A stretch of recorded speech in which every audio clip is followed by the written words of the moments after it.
Welcome to Mastering the Shift, Living Your Noetic Reality. I am your host, Rebecca Skeele. This show supports awake, conscious, and compassionate new paradigms. You carry compassion and are the integral part of co-creating the new.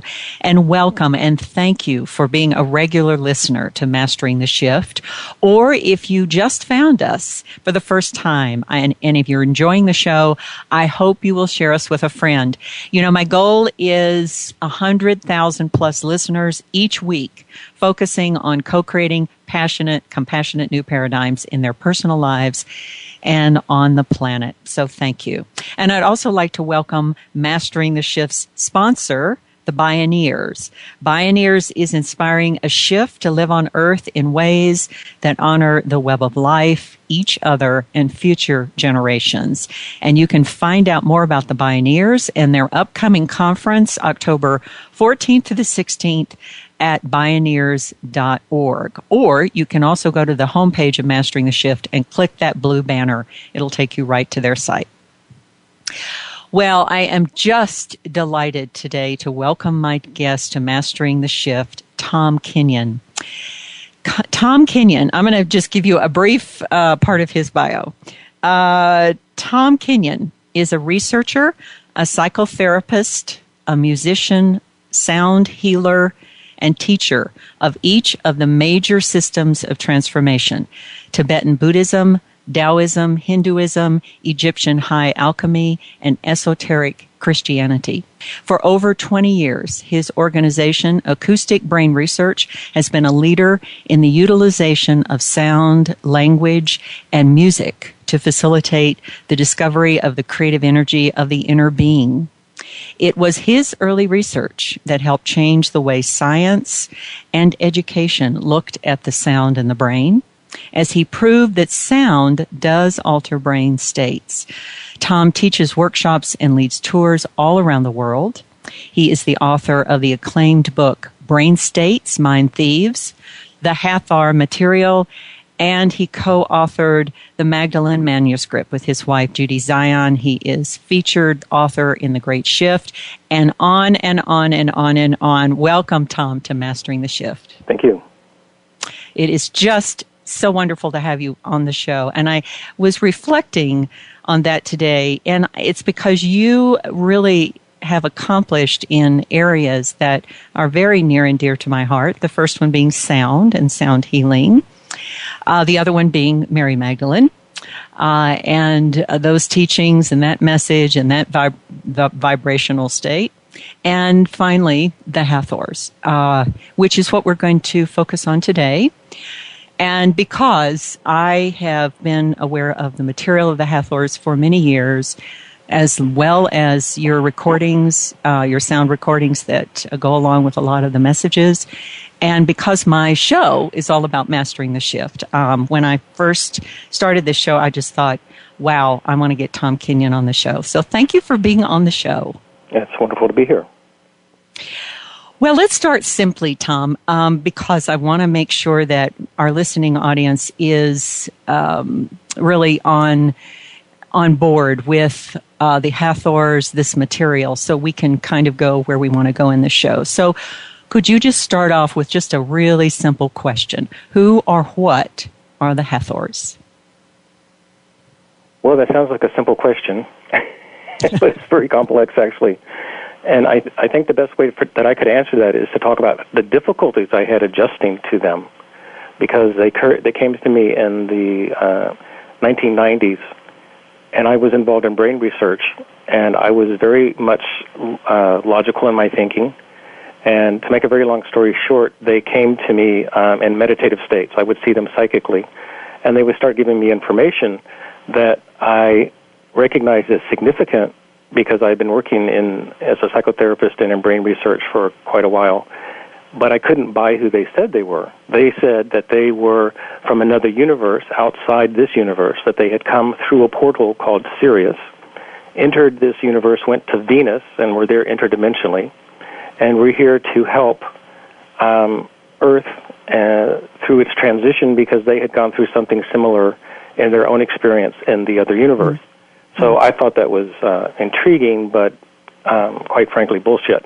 Because I was a scientist, So, but I couldn't bring together this information that they gave me and who they said they were. So I thought of them as archetypes in the Jungian sense, that they were aspects of my own consciousness. And there were a lot of things that happened, but to make a very long, circuitous route short and get to the point, they gave me a technology for working with the brain involving geometry and sound.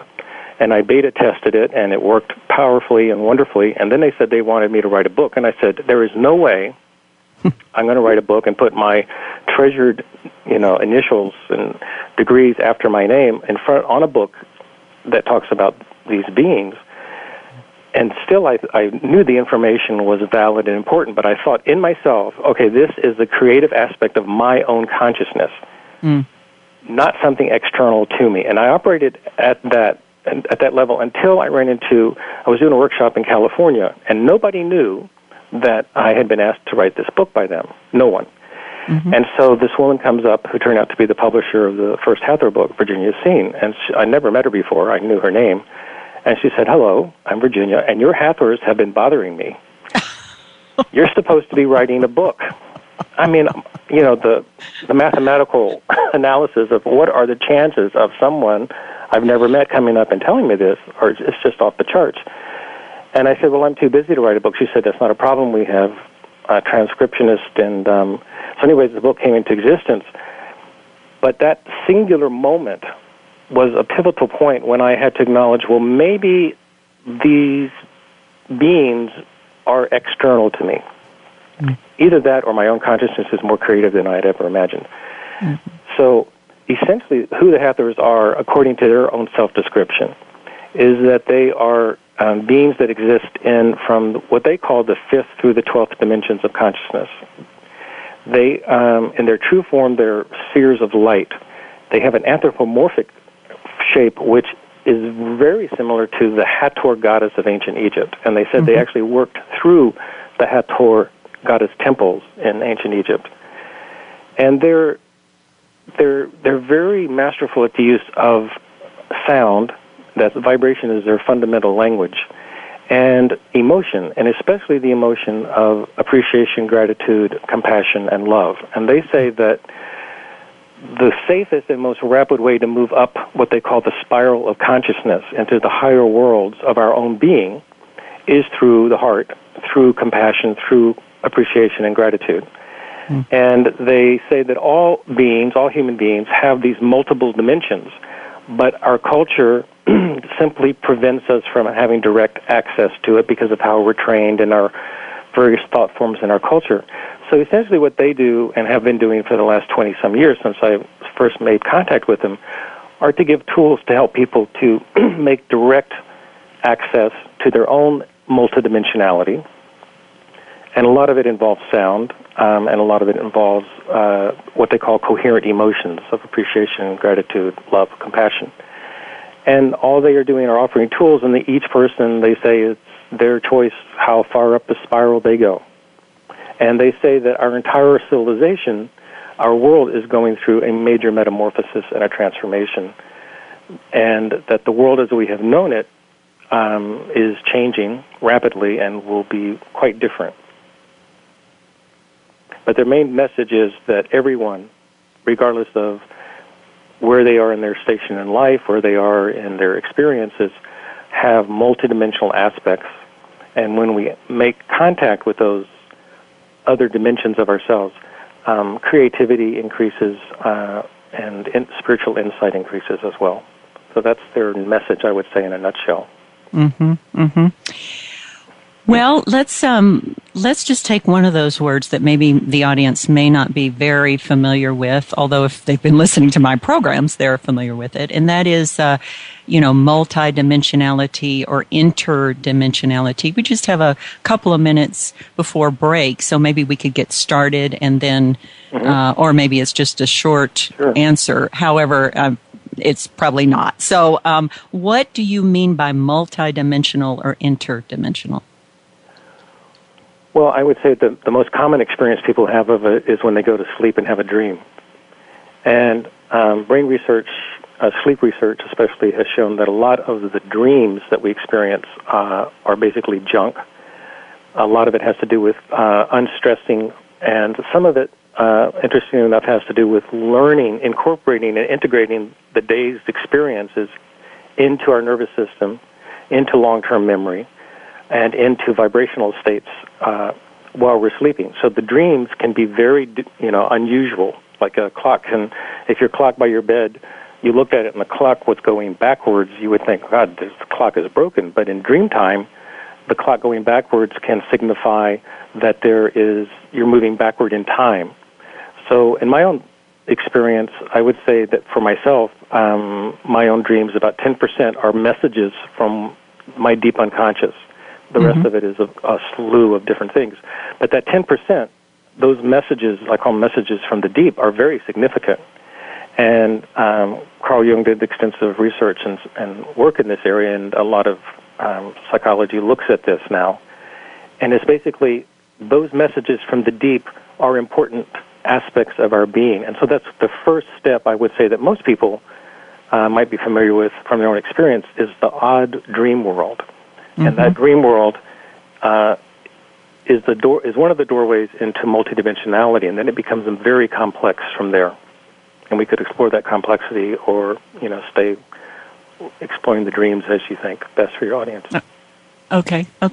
Well, I want to talk a little bit more about accessing the multidimensionality of who we are, because I think this is very key at this time for what the Hathor Material is bringing forward, and also for all of us. So let's take a break, and we'll be right back. My guest today is Tom Kenyon. Don't go away. Welcome back to Mastering the Shift. My guest today is Tom Kenyon, and we are talking about multidimensional reality experiences. And right before the break, Tom, you were talking about the dream state as kind of a way for people to maybe start identifying with their multidimensional reality. Are there other ways that you could bring forward? And traditionally, hypnosis is a way. And there was a pivotal experience I had with a client many years ago, and she was referred to me due to pain from advanced bone cancer, and none of the pain medications were really helping. She was in tremendous pain, and so my background was medical hypnosis based on the Ericksonian model, and basically I listened to the history, but the pivotal point was when I put on some music, because music has been shown, certain musical patterns are scientifically verified to increase activity in the right hemisphere, the non-dominant hemisphere, which is the place of creativity and spatial awareness. And then I had her go to a place in the past, which she had identified earlier as a place for healing and restoration for her, which happened to be Sedona, Arizona. So I created a dream state. I call them waking dreams, because she was sitting up in a chair, but in her mind, she's going back to Sedona, and it's becoming very, very real. And I had her find a boulder that had healing properties to her and sit on it. And using language and music, I was able to create a space where she moved into that alternate experience so profoundly that she lost awareness of the room and experienced this healing energy coming up into her spine and into her bones. And when she came out of it and it was over, she took a handkerchief out of her purse and was dabbing her eyes because she had tears, and she said, the pain is gone. And so the pain did return eventually, but she was able to access that state on her own without me and reduce the pain, or have it eliminate the pain completely. And so what was so striking about that experience was that it did create a real physiological change in her body. But if somebody walked into the room, they would say, well, she's sitting in a chair and some man is talking to her and he's playing some type of weird music. That's the external reality. But the internal reality that she was experiencing was very, very different. And that is one of these multidimensional aspects of ourselves. So we're at a very interesting point in neurology where there are various camps, of course. And one of the camps says that all that is wonderful, and yes, you can create changes in your neurophysiology, your body. You can reduce pain, reduce stress, improve health by going into an imaginary experience, okay? That's the word, imaginary. Mm-hmm. Other people look at it as, well, it's not just imaginary. You're actually entering a domain of consciousness, a multidimensional aspect of consciousness that is as real as the chair she was sitting on. It just operates by different laws and principles, and you enter it through consciousness, inner awareness, not outer awareness. Mm-hmm. And as a person goes into these inner states more deeply, hypnosis is one, sound and music is one, shamanic drumming, meditation is a way to go into these inner states. You basically close the outer perception and enter into the inner worlds of inner perception. And all types of worlds exist inside of us, and it's an amazing reality, and that's the multidimensional reality. And sometimes people experience this spontaneously, having not done anything to bring it on. In other words, they'll be walking down the street and all of a sudden, or they're in their bedroom and they start to see beings or light and auras and strange things that are not of this world, they're of the other world. And it's called a spontaneous spiritual emergence, sometimes spiritual emergency, because if a person encounters a multidimensional reality when they don't have a platform or an understanding of it, it can be rather challenging. But we all, and the Hathors, this is their point, and it's my experience too, which I came around through brain research and psychology and my work in medical hypnosis, is that I feel that the Hathors are right, that every person has a rich inner territory of consciousness that they call the interdimensional or multidimensional realities. And we live in a house with many, many, many rooms, and all these rooms have treasures in them, but because of how we are conditioned up to this point in our culture, we live in a very few rooms. Mm-hmm. And so basically, it's just about opening up some of the other doors in your own mansion. Yes. I just so love that you're talking about this. I named the show Mastering the Shift, Living in Your Noetic Reality. Yeah, and wonderful. That is what noetic reality is in my definition of it. Could we talk a little bit, in your experience, Tom, you having channeled the Hathor material now for 20 years, starting out as a scientist. I know you are a sound healer. By the way, listeners, if you're near a computer, you might want to type in Tom Kenyon right now. He's all over the place. Wonderful YouTubes of him doing his sound healing, making his sounds, that kind of thing. And, of course, you can read and listen to all of the past recordings of the Hathors. What are some of the keys, Tom, in people beginning to really open up multidimensionally? What do you feel like are some of the true keys for them? Could we talk a little practicality here for a moment? Yeah, I think that I've been doing comparative religions and comparative alchemy studies since I was like 18 and had a spontaneous, strange experience on my uncle's farm in North Carolina. I had a spiritual breakthrough and I had no idea what it was. So it set me on a search. So if I were to distill all those years of study into a basic principle that would work for anyone, regardless of what their philosophical background or religious background is, it comes down to two primary things: perceived time and space. So when you alter perceived time or space, you enter into this fluidity of consciousness, and the doors to these other realms of your consciousness just open up. So what I mean by that is, we have clock time, which is mechanistic, and then there's this biological sense of time. And when for instance, you could be listening to a lecture or somebody talking, and if it's boring, it seems like every minute is an hour long. It's just like so tedious. But if you're really engaged, an hour could go by and you think it's only been a few minutes. So our perception of time is very relative to a lot of things going on with us. But what happens is that when you enter either through meditation, or it could come from listening to a hymn that touches you, certain types of chants, drumming, staring at a blinking light, it could be anything, that triggers a change in your perception of time. As time slows, the perception of time slows down. Changes take place in the brain, and there's a lot of research that shows what occurs, but essentially your brainwave activity starts to change, and you start having more slow wave activity like alpha and theta. And the theta zone is where you enter into these very fluid states of consciousness.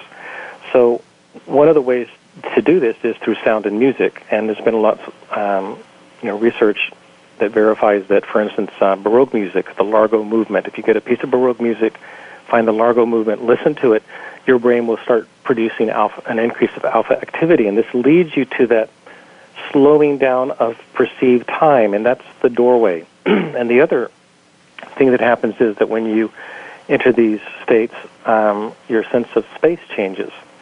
And this is a very interesting state where you start to lose sense of your physical body. Your physical body is literally still there, but sometimes when people go into a deep meditative state or what in the Christian tradition is called deep contemplation, something happens to perceive time and space, and a person no longer has awareness of their body. So the body's still there, but our awareness is different. And a person can all of a sudden experience themselves as traveling through the universe. They can experience themselves as a ball of light, hovering. They can experience themselves in multiple places simultaneously, as seemingly in the past and the present and the future. So there's all these different phenomena, so to speak, that can happen. But the essential thing that happens for the brain is that the perceived time slows down. So listening to music that would facilitate that. So what a person could do if they want to experiment with this is simply find music, preferably without words, because words engage the left hemisphere, and you want to amplify the right hemisphere activity. And listen to music that makes you feel relaxed and kind of makes you want to go inside. And if you listen to that music and you focus on what is happening in your mind, that will lead you into these multiple dimensional aspects of yourself very easily. And the Hathors give a lot of sounds, and have given a lot of sounds that do this. And a lot of them are in the sound gifts section of our website. They're free. I don't charge for them, because I believe this is a tool that everyone has a right to have access to. Yes, yes. Beautifully put, and I love the practicality of what you just shared, the information you just shared. Well, let's go to a break, and then we're going to dive into a whole nother area of this material that I would love for you to talk more in depth about. So we'll be right back after this break. Welcome back to Mastering the Shift. My guest today is Tom Kenyon. We've just been talking about subjects that are just fascinating to me, and also I love hearing Tom's information and the way he talks about it. But based on all of his years of experience in channeling the Hathor messages, Tom, I was just thrilled about this time last year when the Hathor messages started talking about things like jumping timelines, activating the crystal palace within, the opening the halls of Amenti, which culminated, it culminated, let's just use that word, in a world meditation that you led, which I participated in. And could you talk about those particular messages from the Hathors in whatever way you'd like to talk about them? Sure. Let me see. The art of jumping timelines I found very interesting. The Hathors hold the position that there are multiple timelines going on simultaneously. But in its most basic form, they're saying that our culture perceives us as being born at the beginning of a line. We live life, various events that happen, and then the line ends at death, period, end of sentence. Other cultures on Earth, such as especially the indigenous cultures, don't look at it that way. They look at it as a spiral. And that's why they can be in touch in their subjective world, anyways, with their ancestors, because the ancestors are literally right there with them, because how they construct time is differently than how the Western culture constructs time. And the Hathors say that how we hold time has a tremendous effect on our perception of time and what we can do in that time of our life. So what they're saying is that there's like these little gates that go off of the timeline, and we can enter other experiences of time. And they say that jumping timelines is essentially choosing what you want to create in your life, and you jump into that reality. And the one they use as the base, as the foundation, was building appreciation in your life, and what they called the ascent of consciousness, because that's what they're interested in. They said that the method of jumping timelines can be used by anyone to manifest what they want in their life, but their interest is the elevation of consciousness, moving up the spiral of consciousness, like I said earlier. So for them, the ascension process is the key. That's what they're focused on. And in this, a lot of people have many different definitions of ascension. And so I like to have things that are very grounded and solid. So I asked the Hathors to really explain to me what they meant by that. And what they mean by that is the ascent of consciousness up through the chakras.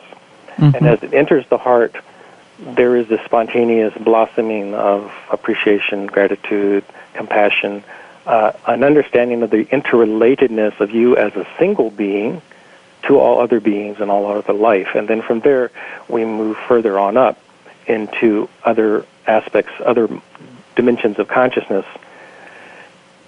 But the ascension process for them is anyone who moves upward in consciousness, whether you do it as someone working with these perennial philosophies like alchemy, or whether you do it through the more benevolent forms of religion, whenever you move upward in consciousness, you're ascending, regardless of the method that you use.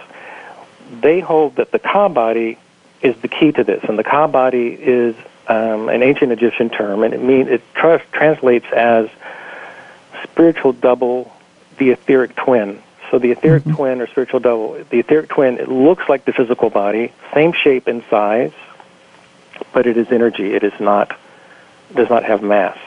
Mm-hmm. Because it doesn't have mass, it obeys the laws of quantum mechanics and not Newtonian physics like our physical body. So the Ka body can do things that the physical body can't. They say, the Hathors, that as we energize the Ka body, our etheric double, through joy, they say the joy is a very important aspect of this. The more joy we live in our life, authentic joy, the more our Ka bodies become enlivened. The more we move into authentic love and not pretend love, as I call it. And sometimes there's a pretend love that, oh, I love everything, but inside there's a seething, unconscious cesspool of resentment. That's not what they're talking about. The authentic love is a natural expression of the heart, and it accommodates all those feelings, the paradoxes we have as human beings, that we do have places where we resent and we are hurt and we're angry. Somehow, this authentic love allows all that to be present, and it is transformed. So anyways, as a person experiences energizing the Ka body, consciousness moves upward, and we move up the spiral. So essentially, what they have been giving are the methods, various methods for energizing, elevating the Ka body, and from there, sometimes the physical body is positively affected as well. Mm-hmm. And one of the other messages that I get very strongly from the Hathors, and I also believe strongly, is that we have to do the work. We have to show up. We have to... Absolutely. We have to really begin to put our attention in areas that maybe up until now have felt weird, or and we also have to break open some illusions that we have about what this is too. I think that can get in our way just as easily as our resistance to it. Oh yeah, absolutely, I agree. Yeah, so that's another thing that I really appreciate about the Hathors. They're just very simple but direct and clear and clean in saying, this information is available to you, and if we invite you to use it and have your own experience and find out what it is for you. Do you feel like that's in line with their message? Oh, very much so. And one of the first experiences I had with them when I started to accept okay, well, they may be something other than a personal delusion, was they took me to one of their healing temples, and it was absolutely gorgeous, and I started to like run up the steps to the entrance, and two of them, who were the guardians, stepped in my way and said, "No, you're not ready to come to this high vibration yet. We have a special entrance for you." I swear this is true, and it's so typical of how they operate. They said, "Come around here." They take me to the back, and I have to crawl, get on all hands and knees and crawl in through this little space, and I'm in this, like, room full of sarcophagi, and they say, "These are the dead parts of yourself, and you must transform these, because if you don't, and you enter the high vibrational state without having transformed some of this material, it will actually be difficult and dangerous for you." But they really believe that this ascent, they really disagree with those who say that it's about up, up, and away in my beautiful balloon. They say it's actually about going down. The higher up you go, the deeper we have to go in consciousness and into our, our darkness, our unconscious, our shadow, to use a Jungian term, and deal with it, become aware of it, transform it, embrace it, and raise it up. And so that's really what their position is. So I agree with you and how you assess it. That's my experience also. Well, and when you were sharing that personal experience with the temple and where they had you go, I immediately flashed on when I was in Egypt and seeing the temples and the passageways that you had to crawl through on your hands and knees. Literally, yes. And also the stories of what the initiates went through in that area and to raise their vibrational rate. And, of course, the Great Pyramid with the sarcophagus in the middle of the whatever, kind of thing. Right. I mean, there's lots of information about that. So I just immediately went there. I'm just, and you, since you know about most of the traditions on the planets and how all of them are really leading us to the same place, it's reminding me of other traditions, shamanic traditions, Toltec, some of the other traditions where we really do have to do the inner work and awaken these dead parts, as you put it. That's the work, to me, that we must be doing right now. And how about for you? Oh, definitely. It's they don't believe, and I don't believe, it's certainly my experience, that there's not a cosmic Superman that's going to come in and do it for us.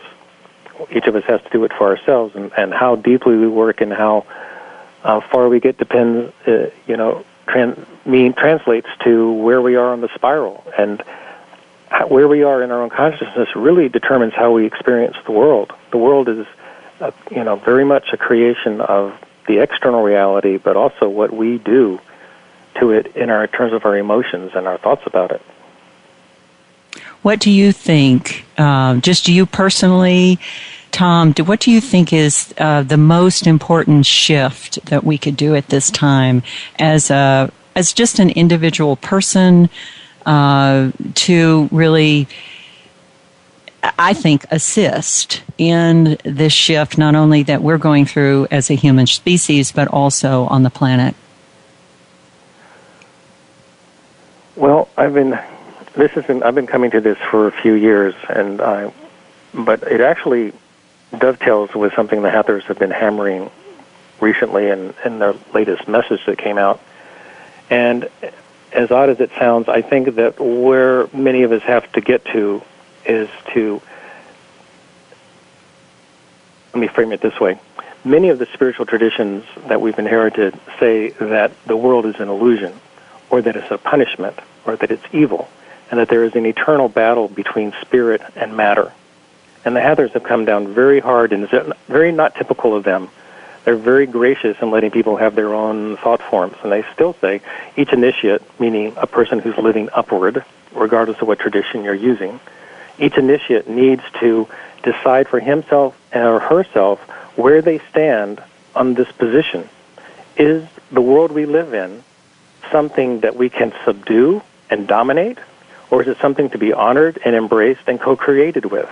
those are very different realities. And our culture is in the middle of manifesting a reality that comes out of a belief form that comes through some of the major religions that says we have a right to dominate nature. And the Hathors say, no, no, no, no, no. Mm-hmm. They say matter is sacred because it's part of the continuum of consciousness. How they view it is, it's one continuum from the highest realms of light all the way down to the lowest vibrations of matter is one continuous, interconnected stream of consciousness. And living the reality, it's so insidious because it's hidden. It's not really blatant, but it's in so many things that that there's a battle between matter and spirit, and therefore our bodies are somehow tainted. Something's wrong. Mm-hmm. Something's inherently wrong with the world, and that thought form has to be extracted. Each person has to make their own decision. Good. Everyone can be on their edge of their seats waiting for you to complete that thought there. So let's take our last break, and we'll be right back with Tom Kenyon.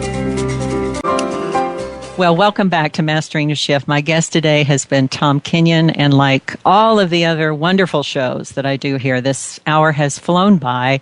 However, Tom was really talking about a very strong message that the Hathors bring forward. To me, he was talking about duality, the domination of a perception on this planet versus the co-creation perception, and kind of where do you stand. That's kind of where I left off. Tom, can you pick it up from there? Yeah, the implications of the thought form that we've inherited that have been perpetrated, is one way to say it, by many religious traditions and spiritual traditions, especially the Judeo-Christian tradition, is that we can dominate nature. It's our right, God-given right, to dominate and master nature. And that's a very different set of circumstances than the belief that we are co-creators, we're part of nature, and we can co-create with nature, and that leads to a different reality. And our culture is really right poised between these two. And so really what we're talking about is duality.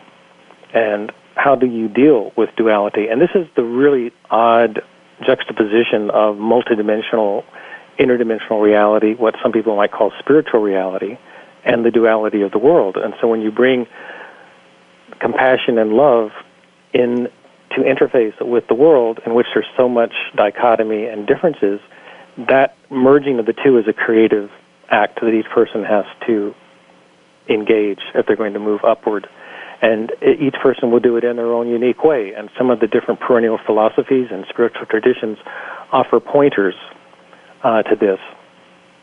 But one of the things that the other aspect that the Hathors really that brought forward in their most recent message was about this thought form of separating the battle between spirit and matter is culminating. So they see that we are literally living the culmination of old thought forms being transformed into new thought forms. That's a beautiful thing on paper, but when you're actually living it, it's extremely chaotic and confrontive. And one of the things that is that we're living through is the belief of many that we are at the end of the world, that we are at Judgment Day, or we're moving into Judgment Day. And there's all these cataclysms that are going to happen. And it comes from all different directions. It comes from the Christian tradition, Revelations, the literalists, the fundamentalists. It comes out of some people that I would call the New Agers, who are literalists of the Mayan calendar, that when the Mayan calendar ends, the world is going to end. The Hathors don't. I asked them about that, and they said they don't believe this at all. They think that what's going to happen is that when the Mayan time, the calendar ends, it simply starts a new cycle. And I think of it this way, that the Mayan calendar is like an odometer on my car. When my odometer on my car hits 100,000 miles, my car is not going to disappear. The odometer is just going to roll over and start again. And I think the calendar will do the same thing. But this belief that we are at the end times, we're at the end time of our civilization as we've known it, but it doesn't mean the end of life. And I think that the belief in the end times is disempowering in a very subtle way, because if this is all going to be obliterated and disappear, why do anything? Why do an act of kindness? Why do a creative act to help your community? Why do anything? So I think that it leads to a type of mental, emotional, spiritual paralysis, and I don't think it is constructive. And throughout history, there's been this whole period over and over again where this has cropped up. Around the end of like at the last millennium, 999 A.D., there was this wave that swept Europe, and people believed that the end of the world was coming. People left their villages, left their livelihoods, and wandered on pilgrimages to, convinced that the world was going to end. And of course, the new millennium dawned, and the world didn't end. Mm-hmm. And I could give dozens of examples. We don't need to take up the time, but this thought form, it comes up again and again and again, and it increases whenever there's a lot of chaotic elements taking place, and there are certainly a lot of chaotic elements unfolding right before us in the world right now.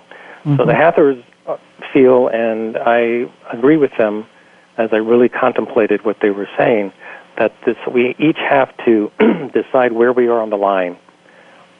Is life something to be escaped, or is it something to be embraced? Is our life in the world something that's sacred, or is it something profane? Is there a battle between spirit and matter?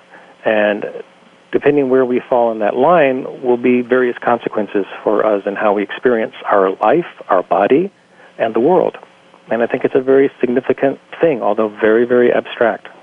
Yes, it is very significant, and I so love ending on that note for today's show. And I just want to say, the thought forms are shifting into new thought forms, and the structures are coming down. Yes. The thought forms. Left and right, so fast. Left and right, yes.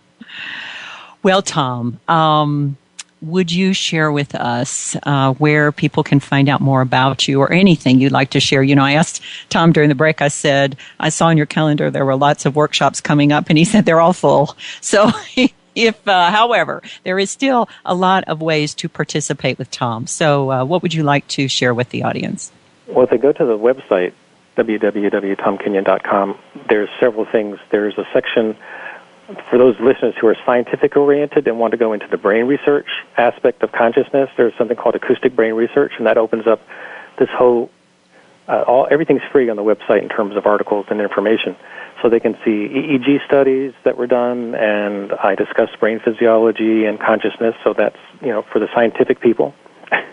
And then there's articles that are written about psychological aspects of spiritual development, and all that's free. There's sound gifts, which are actual sound files, MP3s that you can download and listen to sound patterns that will shift your consciousness, and that's all free as well. And then there's the Hathor section, and that's where the latest Hathor messages are posted, and there's an archive of all their information. So if this speaks to someone and they want to explore further, they can just go straight there. And if they go into the archive section, they'll stumble across a world meditation that will be on 11/11/11, and that has to do with transmissions of light, and that's all explained in the website. So it has a lot of facets to it, and a person can just enter the world as they want on their own time and go as deeply or as they wish into the material. It's a wonderful website, and it has wonderful, all of the things that Tom said. And I just want to make sure people understand that on 11/11/11, Tom will be leading a world meditation. And if you would like to be in on that, I highly recommend it. It is quite an experience to share in whatever the Hathors are transmitting, and of course for all of us to bring together our consciousness. Well, it has just been wonderful. I could go on. We could have a whole nother hour going into the next phase of what I would love to talk about. But thank you so much for being on today's show. And until we meet again, just blessings to you for who you are and for the work that you're doing. Thank you. Well, gosh, where do I go from here? I just feel like I've just sat down at an incredible meal and just have been eating and eating and eating, and I feel so full. I hope you do too. And I want you to know that really is my intent in all of the shows that I bring forward, is that you get to really fill yourself with whatever works for you. And one of the things I just want to say also about Tom, in that if you go to his site and read his what he says about the Hathor material or any of the material, he really encourages anybody that's reading this for the first time or listening to this, if there's something that does not resonate, to just discard it. Discard it. And to really just go with what resonates inside of you and continuing to open and open. Because that's the times we live in. There is so much that's coming forward that is new and, quite honestly, disturbing. If we are holding on to the old reality, it can appear chaotic. It can appear like it's shaking maybe the foundations of what we've held so near and dear to our hearts. And yet, what is emerging is really, in my opinion, and in those of us who are holding this vision, so much greater than where we have come from.